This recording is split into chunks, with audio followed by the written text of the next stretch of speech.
Hey there, folks. It's Zach from Feel Free to Argue. And I always wanted to kind of do one from the middle of a snowstorm. I hope I'm not ruining my shitty camera. Of course, I'd give me an excuse to go out and get a decent one. Anyway, Obama made a few more appointments over the weekend. Well, you know, I already gave my justifications for continuing to harangue about Obama. So, people are interested in why I keep harping on this stuff, you can go check out my video on taking it lying down. So, I'm also going to kind of try to do a little bit of work in this video explaining, you know, why I think looking at these appointments early is important also. Just like, you know, talking about, well, I'll make my points, as opposed to talking about making my points. Well, you have a couple of people. You have a deputy chief of staff is someone called Mona Sutphen, and the person leading the auditing team at the Treasury Department is a guy named Michael Warren. Both of these people are members of, you guessed it, the Council on Foreign Relations. Michael Warren is interesting. He retired November 4th, 2007 from a CEO job in the financial services industry because they had unexpectedly poor performance, and yet he got away with $38 million.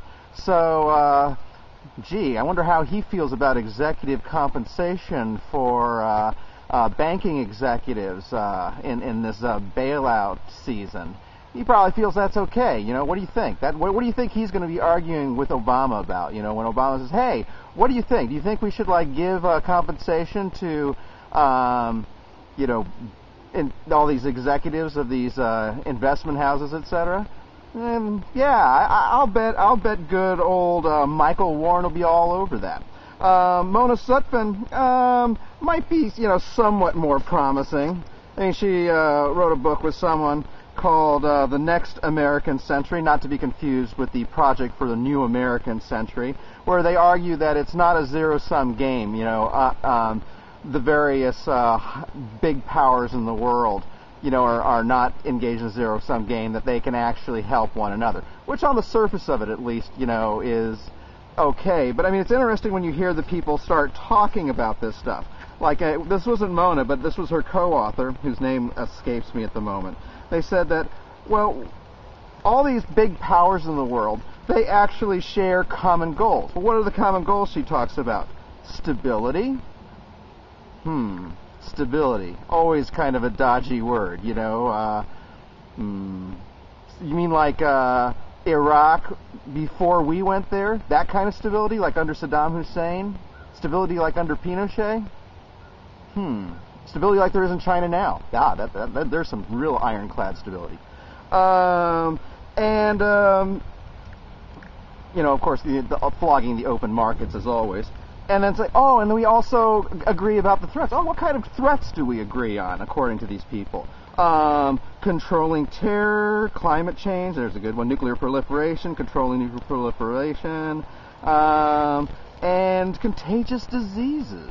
Contagious diseases. Okay. Though terror was listed first, of course. I mean, the rest of them, there might be some arguments being made for. But terrorism, yeah, we're all interested in combating terrorism. That's the number one priority for everybody. Both of these people, Mona Sutphen and Michael Warren, come from Stonebridge International L.L.C. And one of the big news articles on there was talking about how former Citigroup CEO Chuck Prince was joining Stonebridge as vice chairman and chairman of the board of advisors.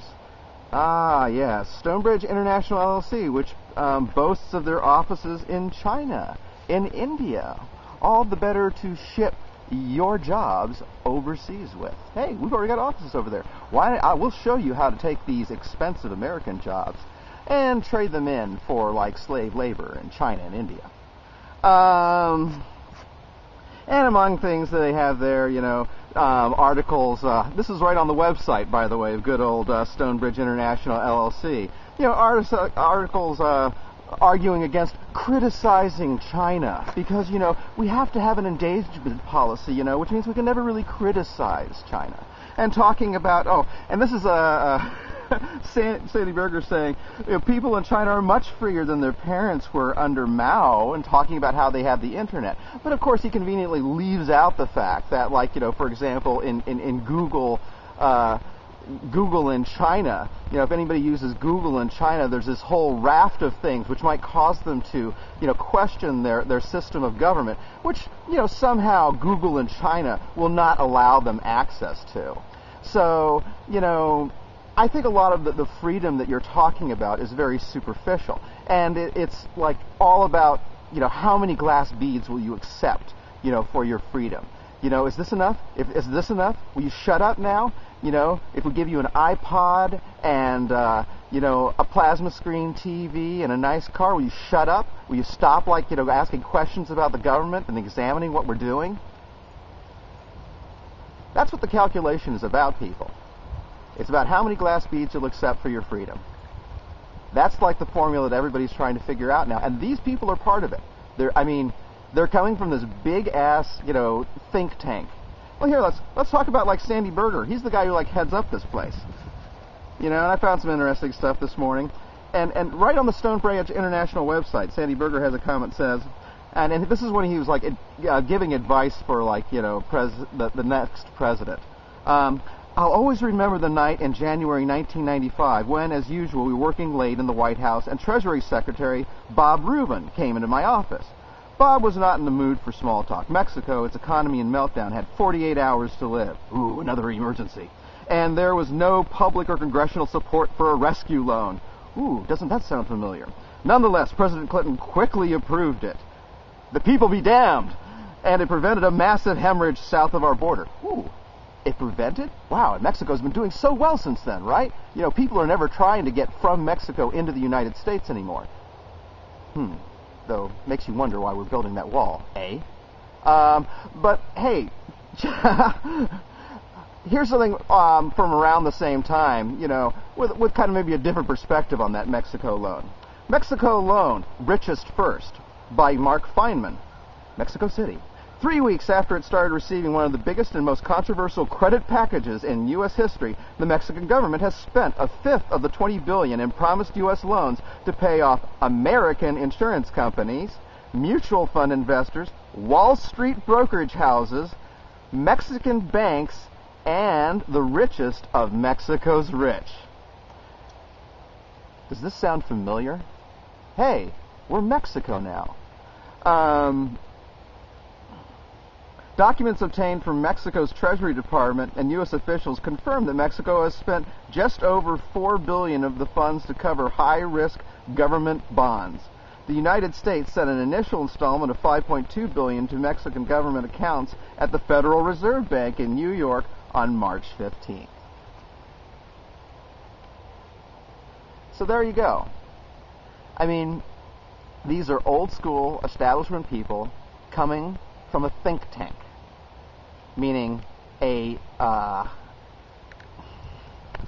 group of people with an agenda. What happened to having actual, honest-to-good, academics, or people who really understand this shit? Why does it always have to be some hack, some flogger, some political stooge who's doing this stuff? If we're actually going to have change, we're going to have some revolutionary, non-establishment people. It's not going to come without them. If you just have, the same old people, they're going to come up with the same old solutions. One really will lead to the other. Look at the articles. They all say, oh, Obama's picking more Clinton people. There you go. A nice, smooth transition of power. Or, I don't know, you wonder anymore whether there are any transitions, whether there are any changes. Well, anyway, that's all for today. This is Zach, and you can feel free to argue.